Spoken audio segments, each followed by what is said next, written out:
Is the future of retailing more virtual than store-based? Good morning or good afternoon. My name is Natalia Lewinzuk, and today I will be talking about the future of retailing.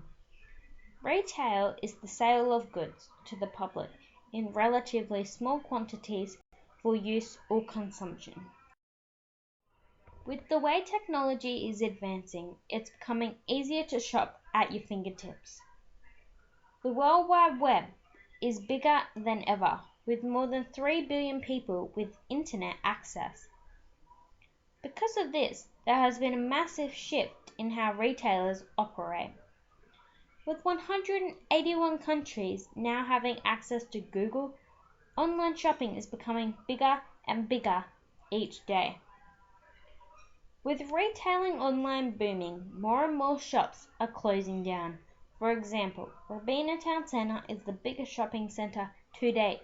Although most shops are surviving, there are the occasional store that has closed down, whether that comes down to the fact that rent is expensive or online stores are getting the most market. The history of retail stores started in the 19th century with the first department store invention. Although the earliest forms of retail were in a marketplace, buying and selling has always existed and will do for some time.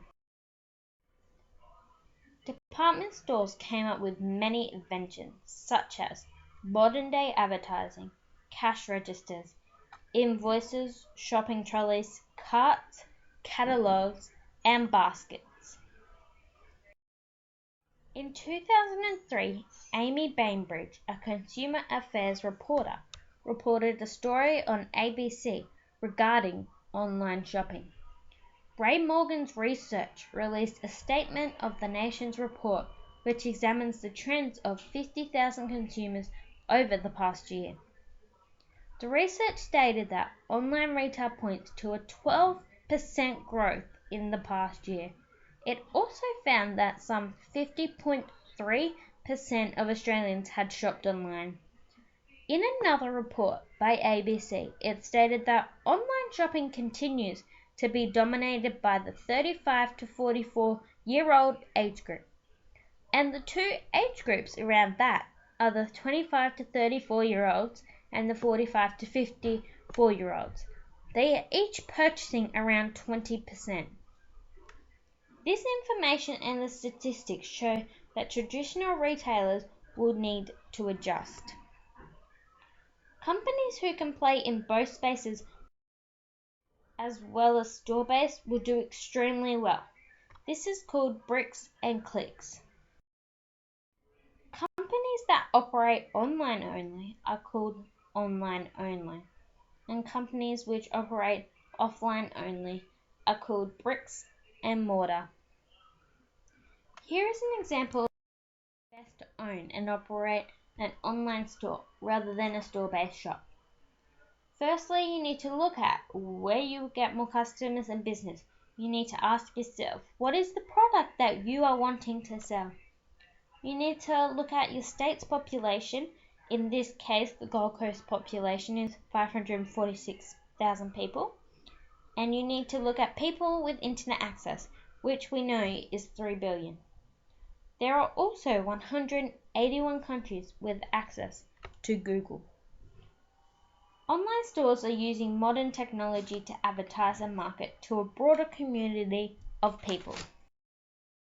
Purchasing items online is booming more than ever, with consumers using the internet for many things, such as booking a holiday, a resort, a flight, as well as items like books, electronics, food, and general household items. Online stores are using social media as a strategy to market, such as having a Facebook, Twitter, or Instagram account. Even companies such as UniDays, which allow students to receive 10 to 20% off most online stores. They market by sending emails out relating to university students and talking about worldwide trends, while also holding competitions. While this isn't a bad thing as students struggle to buy food as well as clothing, Uni Days is a go-to source for student discounts. It's free to join and it's partnered with some of the biggest brands such as ASOS, City Beach, Apple, Mink Pink, and many, many more. There are a number of positives that come with shopping online. You can shop whenever you want, as there are no regulated hours. They are open 24 hours a day, 7 days a week, 365 days a year. This is a positive, especially for people who work late or work shifts and can't always make it to the shops within their trading hours. Although shops like Kmart have extended their hours until 9 p.m. every night of the week. Automated ordering and payment methods when purchasing online. PayPal is also available on all shopping sites, which means your payment details are always protected. More positives is that by purchasing online, you can receive your item the next day. This is mostly with clothing sites. Other sites like eBay can take up to 2 weeks depending on where the item is coming from. There is also no geographic limitations, as if a country has internet and a postage system, you are eligible. Also, online shopping is not restricted by any border or ocean, except for some makeup items and perfume. Shopping centers with major store chains such as Kmart and Target now have the option to shop what's in the catalog. This is an improvement from big chains, as they are starting to realize that to be in the game, they need to have a store and an online store.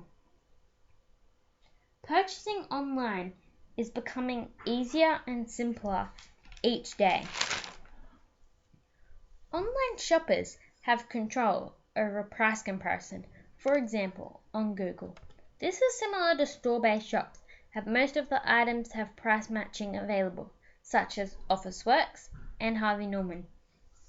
Online shopping may be becoming simpler and easier, although purchasing at store-based stores is becoming harder and more difficult. This is because, yes, PayPal is the safe way to buy your goods online, as it protects your privacy, but as growing technical skill and innovation of organized criminals, credit card application fraud is at its highest level since 2009. Mr. Hayes, a detective inspector from Queensland Police Fraud and Cybercrime Squad, states that contactless credit cards such as MasterCards, Visa cards, PayWave, and Tap and Go let people make purchases with less than $100 without needing a signature or a PIN.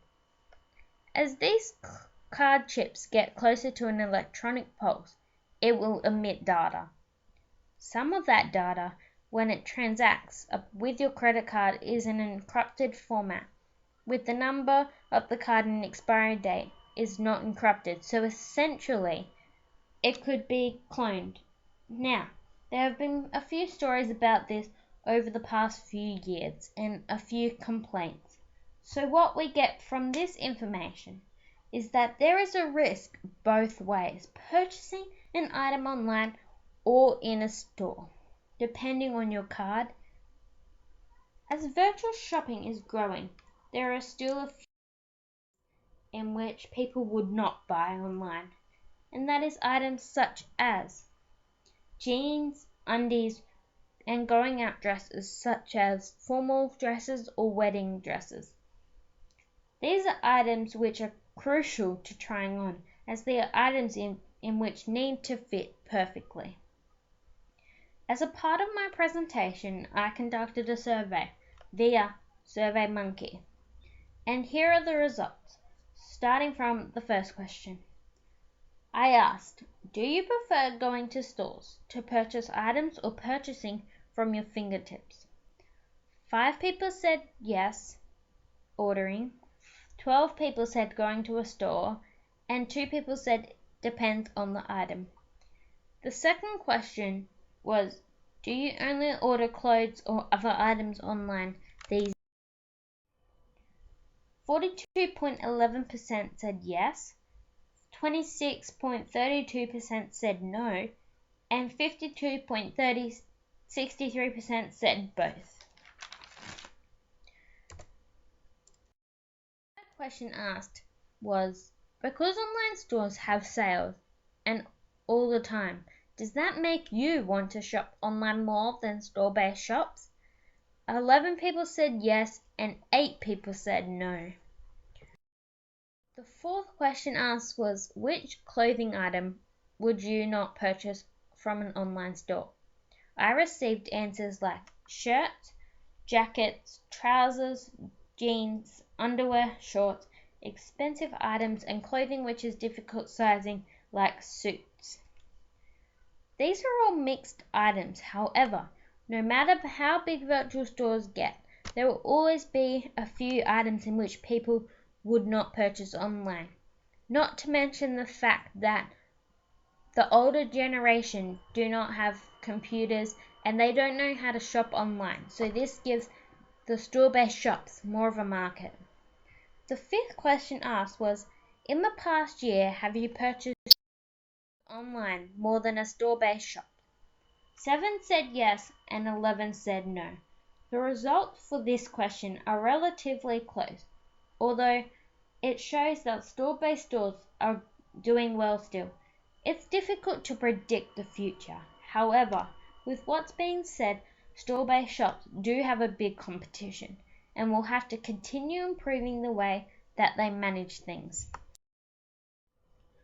In conclusion, there are definitely a lot of benefits from online shopping, and as the world we live in becomes more advanced each day, store-based shops will have to come up with new strategies to survive. I have a few questions that some lovely people have been kind enough to ask me. The first is, do you believe shopping will become cashless?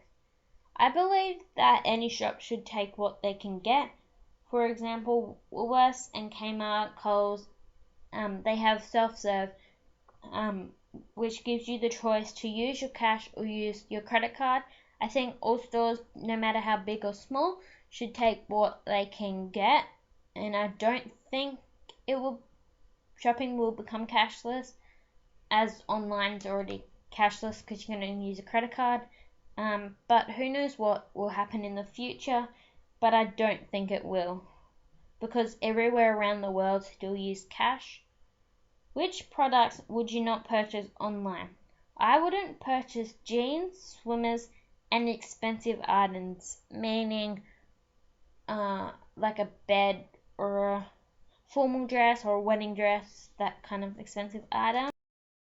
So thank you for watching and listening.